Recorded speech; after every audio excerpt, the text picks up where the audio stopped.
Buenas tardes a todos y todas. Los cuentos de Armando Duvalier.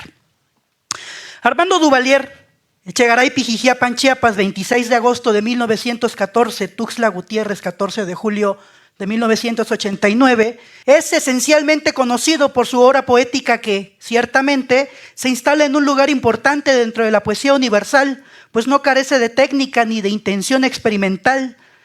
Responde a la época en la que se desarrolló durante el siglo XX y está sostenida en la literatura clásica y contemporánea. Es arriesgada, innovadora en Chiapas por ser el primer poeta en introducir géneros poéticos y al proponer nuevas formas de creación poética como el alquimismo, la retornela o el haiku octasílabo y continuar con la tradición de la poesía negra americana. Duvalier fue un poeta magnífico, sin duda, pero resulta muy interesante su obra narrativa que, consideramos, no es menor a la poética y acaso ambas líricas y experimentales.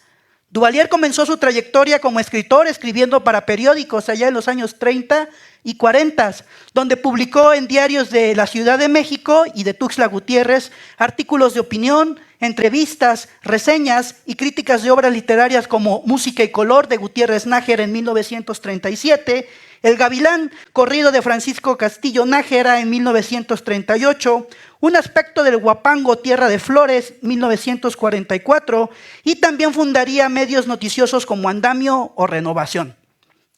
En 1939 publicó su libro Antología de Poetas Chiapanecos, donde reúne a una serie de escritores, y aunque este libro es importante, pues se trata de la segunda compilación de diversos autores de Chiapas. La primera fue Fiesta de Pájaros de Héctor Eduardo Paniagua en 1932. También es interesante el prólogo que escribió, en el que se puede notar su búsqueda experimental, pues omitió todos los signos ortográficos, creando una suerte de prosa blanca. Luego publicó un ensayo que tituló Un gran poeta regionalista, estudio crítico, en referencia a Ernesto Parres, un escritor contemporáneo de Duvalier, originario de Tapachula de Córdoba y Ordóñez. Publicó después Trayectoria poética de Leopoldo Ramos, un sendo ensayo estructuralista de la poesía de este poeta de Sonora, quien fuera telegrafista de Francisco Villa. Después, en 1948, invitado por el gobernador electo de Chiapas, el general Francisco J. Grajales, fundaría el Ateneo de Ciencias y Artes de Chiapas, que reunió intelectuales de la talla de Rosario Castellanos o Faustino Miranda, que establecieron una dinámica de fomento cultural y científico en pro del desarrollo del Estado. Esta agrupación tuvo una importante producción editorial y dicha inició con la aparición de la revista Ateneo, cuyo primer número se publicó en 1951. Y aquí Armando Duvalier publica su primer cuento, En los Altos de Jalisco, uno de sus cuentos más líricos. Cito: Una nube corría como paloma perseguida por un halcón. La mañana se abría como flor y la frescura de la hierbabuena se diluía en el aire. Amapolita morada del valle donde nací, si no estás enamorada, enamórate de mí. Y al compás de la canción, Guadalupe seguía alabando sin hacer caso del parloteo de sus amigas. El sol era una cuenta corriendo por un hilo sobre las aguas de cristal de río, tiritaba lentejuelas de olo. Llegaba el padre Chencho con sus soldados rancheros, greñudos y mugrosos, que con ojos picarescos miraban a las jóvenes lavanderas. Este cuento toma como escenario el periodo de la Guerra Cristera y su herencia estilística viene también de la novela de la Revolución, donde otros autores como Juan Rulfo abrevarán para construir textos ambientados en la vida rural del México del siglo XX. Por cierto, Diles que no me maten se publicó también en 1951 y resulta interesante que ambos cuentos exploren temas como la venganza, la persecución, el remordimiento, la crítica social y la crítica política. Cito: ¡Viva Calles! ¡Viva el gobierno! Los cascos de los caballos al golpe restregaban fósforos en las piedras. Las descargas de los Mausers despedazaban con estrépito el silencio. ¡Mueran los cristeros! Abajo la reacción. ¿Y Lupita? Se la llevó el padre Chencho, sollozó Josefa. Antonio se levantó de un salto. Todo estaba revuelto como después del encuentro con las fuerzas enemigas. Ranqueando se acercó a la ventana y hundió sus ojos en la aurora. Lupita, Antonio y Chencho protagonizan este cuento donde se narra la embriaguez del poder, la deshonestidad religiosa, el abuso militar, el sufrimiento y la ira transformada en el deseo de la venganza, pero también el arrepentimiento, el perdón, la resignación y la esperanza frente a las atrocidades de la guerra. La lectura de este cuento nos puede evocar al Cartucho de Nelly Campobello, que aparece en 1931 y cuya narrativa está afincada con un carácter testimonial y con base en la tradición oral, misma de la que Armando abrevaría en sus viajes por Chiapas, Jalisco, Zacatecas y otros estados de la República Mexicana. Los años 50 fueron muy productivos para Duvalier. Del 48 al 50 sería jefe del Departamento de Prensa y Turismo del gobierno de Chiapas y director de la Biblioteca Pública del Estado hasta 1951. En el 52 fundó en Chiapa de Corzo el Museo de la Laca, del que fue director durante 34 años. Luego de dejar la jefatura del Departamento de Prensa en Chiapas, empezó a dirigir en el 52 el Museo Regional de Antropología, el cual tuvo a su cargo hasta 1982. Pero en 1951 aparecería en otra revista importante de la época, la revista Chiapas, otro cuento de Armando Duvalier, Dedos de Águila. Cito: la mano descendía con el temblor de una hoja que cae y los dedos se volvían a trenzar como bejucos sobre el cuerpo de la copa. De pronto mis ojos chocaron con las luces de un diamante solitario agarrado de cinta de oro que aprisionaba uno de aquellos dedos como tentáculos. ¿Dónde los había visto? Es precioso, ¿verdad? Alcé los ojos. Bellísimo. Salud, dijo el dueño del anillo alzando su copa hacia mí. Salud, pues. ¿Fuma usted? Sí, gracias, respondió tomando el cigarro que le ofrecía. Encendió el fósforo y acercó la lumbre al cigarro que me llevé a los labios. No hay duda, pensé, hace muchos años que vi ese anillo. Pero, ¿dónde? Este cuento nos presenta a un hombre que queda cautivado por la belleza del anillo de su interlocutor y lo horrendo de la mano que lo porta a causa de la lepra, y cuyo origen y destino va más allá del mero deslumbramiento de la joya. Completamente distinto al cuento anterior, Dedos de Águila se va desarrollando con la voz del narrador, que es parte de la diégesis del texto que a través del diálogo directo va formando la trama. El cuento, al estilo de Jorge Luis Borges en el Aleph, donde los quiebres de la lógica de la realidad son constantes, la ironía o la negación, así Duvalier va haciendo uso de la metaficción y va saltando en el tiempo y el espacio, se enfoca en la psicología de los personajes y la tensión va generando una estética que va formando entre lo cómico y lo trágico, lo sublime y lo ridículo. Cito: y logré, pues, entre los truanes a los que desde joven visité, aprendí los trucos de los tahúres de toda clase de juegos, y así como jugaba a dinero, varias veces me jugué la vida. La suerte siempre me recompensó, tal vez en pago a lo que sufrieron mis antepasados. Gané mucho dinero, pero como era joven y estaba sediento de placeres, todo se me fue en orgías. No lo lamento, porque puedo considerarme el héroe de la familia, pues llegué a tener dinero que no hubieran reunido en toda su vida 5 generaciones juntas de mis antecesores.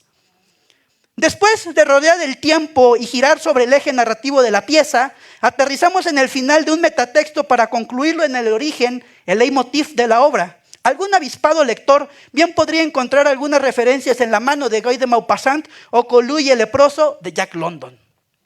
En el número 25 de la revista Chiapas aparece Hojas que el viento arrastra. Aquí conoceremos a Hilario Mendoza, un campesino quien junto a su esposa Juanita se dedica a las labores del campo y siendo pobres viven los abusos de su patrón racista y clasista hasta que la tragedia toca la puerta de su hogar e Hilario decide cambiar el rumbo de su vida al unirse a la Revolución Mexicana. Duvalier en este cuento retrata como en su día Mariano Azuela en Los de Abajo la encarnizada lucha de los ricos contra los pobres, y como Demetrio Macías, Hilario buscará la redención en la lucha, no por los ideales de la revolución, sino por el anhelo de la venganza o la justicia. Cito: en su jacal se acabaron el maíz y las gallinas, y durante varios meses solo comieron quelites, verdolagas y nopales. Una mañana Juanita no se levantó del petate, pues tenía fríos. Ni los remedios de doña Tomasa, su suegra, que la cuidaba con esmero, ni los ensalmos, ni los menjujes de una bruja la aliviaban. Y una noche, cuando Hilario regresó, su madre le dijo: nació el pilacate, pero está muerto. Dice doña Luteria que se murió por la tiricia de Juanita. Mira, qué lástima, era un hombrecito. En esta pieza se puede notar la tragedia del héroe que por circunstancias ajenas a su voluntad Fue llevado al campo de batalla para hacer justicia y elevado vuelve a su pueblo solo para una vez más encontrar la tragedia. Duvalier, gran conocedor del Pedro Calderón de la Barca, no hay que olvidar que tiene formación en literatura del siglo de oro de España, no duda en hacer uso de los artilugios como que el español implementó en alguna de sus obras como en La hija del aire o La vida es sueño, pero también exalta la cultura regional y va tejiendo una narrativa con un lenguaje coloquial, con cargas simbólicas referentes a la vida, la muerte, la lucha y la esperanza. Pagre Piegra es el cuento más conocido de Armando Duvalier. Acá se narra la devoción y vicisitudes de un hombre hablante en lenguas maternas frente a su ídolo de piedra y la lucha que sostiene para no alejarse de él. Este texto obtuvo el Premio Nacional de Cuento en 1957 y se publica ese año bajo el sello del Bloque de Obreros Intelectuales. Está ilustrado con grabados de Ramiro Jiménez Pozo. Fue traducido a la lengua inglesa por el profesor de antropología de California State College, Kate A. Dixon, quien lo publica en el volumen 20, número 4 de Arizona Quarterly, en la Universidad de Arizona, en el invierno de 1964. Cito: «Bendecido tata Dios que nos ha dejado ver al Pagre Piegra», exclamó uno de los ancianos. Como si hubieran oído una voz de mando, todos se arrodillaron y entre lamentos cantaron las viejas alabanzas aprendidas en la iglesia de San Bartolomé. Duvalier nos relata cómo un grupo de personas de la antigua San Bartolomé, hoy Venustiano Carranza, se encuentran con una escultura de piedra a la que luego venerarían debido a las creencias, mitos o leyendas propias de las culturas de los pueblos de Chiapas. Pero al descubrirse que es una pieza arqueológica invaluable y por las intrigas de la iglesia, inicia la confrontación entre la ciencia y la fe, la razón y la creencia. Y a medida que transcurre el cuento, la lucha se va haciendo más siniestra, pero también nos va narrando cómo se va construyendo una visión más sincrética. Este cuento se puede dividir en dos partes. La primera, donde se narra el descubrimiento, la santificación del ídolo, y la segunda, nos transportamos a Tuxtla, donde Onicéforo, el más ferviente de los adeptos del Pagre Piegra, tiene que vivir como empleado en el museo para seguir siendo el guardián del santo, y luego el viaje que sigue hasta Ciudad de México, donde nuestro protagonista vivirá un encuentro cercano con su Dios.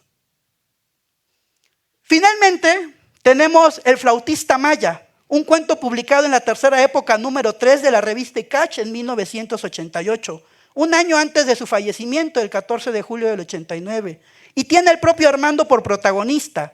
El relato inicia cuando, decidido a escribir, el protagonista escucha la melodía de una flauta que viene de uno de los salones del Museo Regional de Antropología e Historia. El protagonista a lo largo de la trama irá describiendo los salones del museo mientras intenta descubrir el origen de la melodía. Se trata de un cuento que bien podríamos catalogarlo como autobiográfico y veremos desfilar una serie de personajes que hoy son entrañables en la cultura de Chiapas. Ramiro Jiménez Pozo, Guillermo Lou, de la Fundación Nuevo Mundo, y otros personajes que trabajaron con Duvalier cuando fue director del Museo Regional. Pero también es un cuento que aborda casi de manera graciosa la idea de lo paranormal, pero de forma muy seria las implicaciones prehispánicas y el contexto de las culturas originales en torno a la música de la misteriosa flauta que no únicamente oía Duvalier, sino otros tantos que quedaron conmovidos con la melodía. Cito: «Han pasado 2 meses desde los últimos acontecimientos y ahora, esta noche en que son casi las 2 de la mañana, pregunta mi corazón en medio de la noche y del silencio, ¿dónde estarás, querido amigo que toca la flauta?». Finalmente, podemos ver entonces la diversidad de temas, estilos implementados, referencias literarias y constantes en la cuentística duvaleriana, que como advertimos también es experimental, y aunque breve en comparación con la poesía, no podemos dejar a un lado que su estilo narrativo también es parte de este universo literario de Armando Duvalier, que incluso está presente en muchos de sus poemas. Pero de eso, la música y el baile, hablamos más tarde. Muchas gracias.